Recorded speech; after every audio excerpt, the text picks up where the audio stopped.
Encore lui? Dès qu'on prononce le mot juif, il y a un joug terrible. On ne peut plus dire ce mot sans que tout le monde vous tombe sous le dos. Messieurs les censeurs, bonsoir. Je suis un insoumis.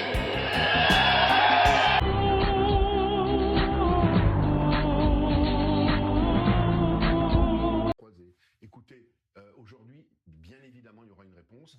Alors, est-ce que c'est imminent ou est-ce que c'est seulement au stade de la menace pour vous? Non, quoi La souveraineté, pour vous. Ah, non, imminent, non, c'est décidé, c'est acté? Enfin, de ce que je pense comprendre... Salut à tous, bienvenue sur ma chaîne secondaire. Sachant que ma première chaîne, c'est Salamandar Eric Réveillez-vous. Et que j'ai eu une mise à pied par YouTube. Sous prétexte que j'ai posté une vidéo de Soral. J'avais posté la première partie, tout était bien, elle avait pu être transmise sans aucun problème et visible sur YouTube sans aucun problème. Sauf que la deuxième partie a créé un strike. Alors YouTube, faudrait qu'on parle un peu. En fait, moi je me présente, je suis sur YouTube depuis une dizaine d'années. J'ai commencé à poster des vidéos sur les gilets jaunes, sur le coco vide de sens. Mais voilà de retour après une semaine de mise à pied par YouYou. Une semaine de garder à vue, mais pas à vue justement, car je pouvais rien poster. Motif vidéo, incitation à la haine, tout en sachant que j'avais posté la première partie de l'interview Soral, jamais vue sur YouTube. Je fais des vidéos essentiellement sur le réveil des consciences, sur la liberté d'expression, de vivre et de respirer. Encore gratuitement, jusqu'à temps que ça soit possible. Aujourd'hui, le thème de la vidéo est, si YouYou le permet, de provocation à incitation à la haine. Qui sont les vrais censeurs? Où est le curseur? J'avoue que le sujet est interminé. La vérité est-elle une incitation à la haine? La vérité est-elle antiseptique? De Mandela, terroriste, bas le président, le Hamas terrorise ou peuple résistant?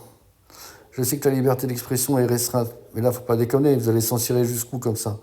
Énorme coup de gueule pour les faux dissidents de YouTube qui ne prennent aucun risque ou qui aboutissent les esprits. Ce n'est pas mon cas.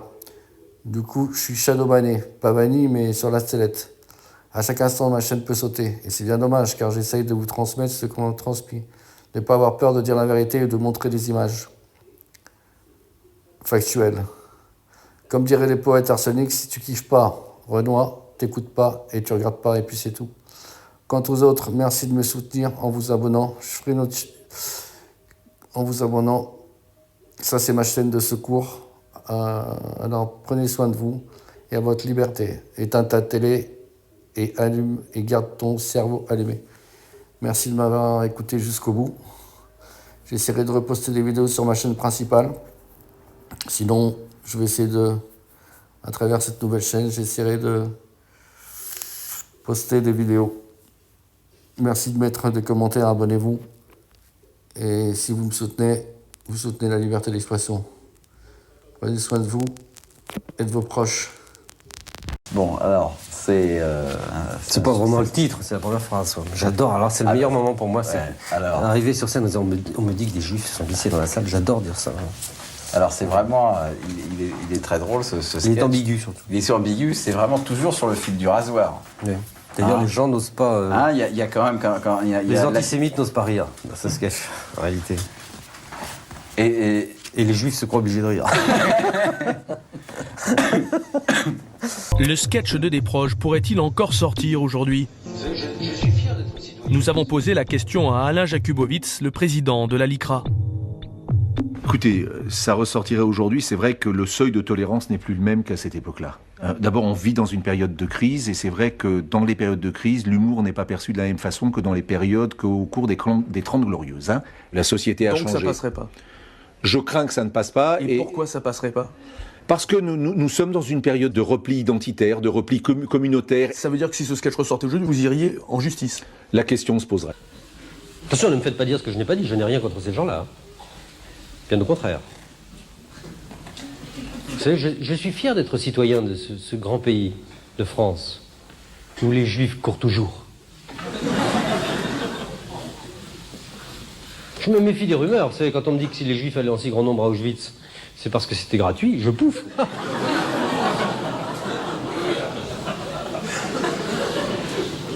Puis attention, il y a juifs et juifs. Hein. Oui, il y a deux sortes de juifs. Il y a le juif assimilé et il y a le juif juif. Le juif juif se sent... Comment dire?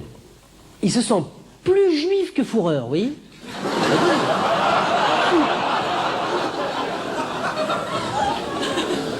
Il renacle à l'idée de se mélanger aux gens du peuple non élu, en dehors des heures d'ouverture de son magasin, bien sûr.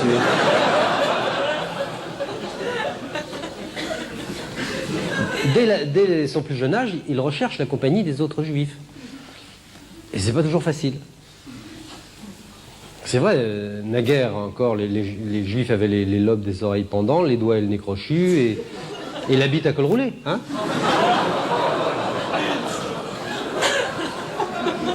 Mais maintenant, depuis que le port de l'étoile est tombé en désuétude, on ne sait pas pourquoi, c'est pas évident de reconnaître comme ça, du premier coup d'œil, un petit enfant juif d'un petit enfant antisémite.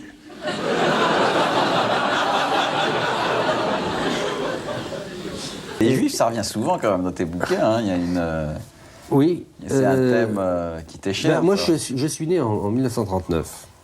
De savoir que je suis né à cette époque-là, qu'il s'y est passé ce qui s'est passé vis-à-vis des Juifs, c'est un truc que j'ai toujours pas compris au sens fort. C'est de même que je comprends pas Dieu. Ouais. Dieu ou non Dieu, j'arrive pas à comprendre. Par rapport à mes 47 ans, presque mon demi-siècle sur Terre, c'est la chose sur laquelle je reviens souvent parce que je comprends pas que ça puisse arriver. Et en même temps, j'ai très peur que ça revienne. Je trouve ça fabuleusement inimaginable que des êtres humains puissent commettre ça. C'est pour ça qu'à la limite, les gens qui développent les théories selon lesquelles c'est pas vrai, les concentrations, il y a des moments où je me dis, mais... Peut-être que... Bon, je plaisante là, évidemment, mais moi, ça passe mon entendement. Mais t'es un peu jaloux de l'humour juif aussi, non ? Non, je ne suis pas de l'humour juif, je suis assommé, fatigué par la prétention qu'ont certains juifs de détenir la clé de l'humour. Ils nous gonflent, alors là vraiment je les emmerde. Dire que les juifs ont de l'humour, c'est aussi raciste que de dire que les arabes sont des feignants. Ouais. Donc t'as pas du tout eu peur en faisant ce sketch, d'accès d'antisémite et tout. Si. J'ai pas fait d'autocensure, mais à partir du moment où j'ai écrit ce truc-là, ça m'a posé des problèmes. Je me suis même réveillé en sursaut la nuit, est-ce que je peux faire ça, on va faire ça. Mais ça m'était plus personnel la querelle que je me faisais à moi-même, c'est que je nomme quelqu'un là-dedans qui est une amie et qui pouvait prendre ce sketch. C'est Anne Sinclair pour pas la nommer. Anne Sinclair qui a dit dans un livre. Bon, je reconnais que j'ai extrait la phrase du contexte, comme on dit. C'est vrai que c'est jamais très, très clair. Mais elle a dit « J'aurais pas pu tomber amoureuse d'un non-juif. J'aurais probablement pas pu tomber amoureuse d'un non-juif. » Et j'ai trouvé que c'était embêtant que quelqu'un violemment antiraciste profère ce genre de vérité troublante. Je veux dire, pour moi, c'est la même chose que de dire « Je donnerai pas ma fille à un nègre. » Vos gueules, les chiens, quand je parle. Les juifs. C'est comme vous.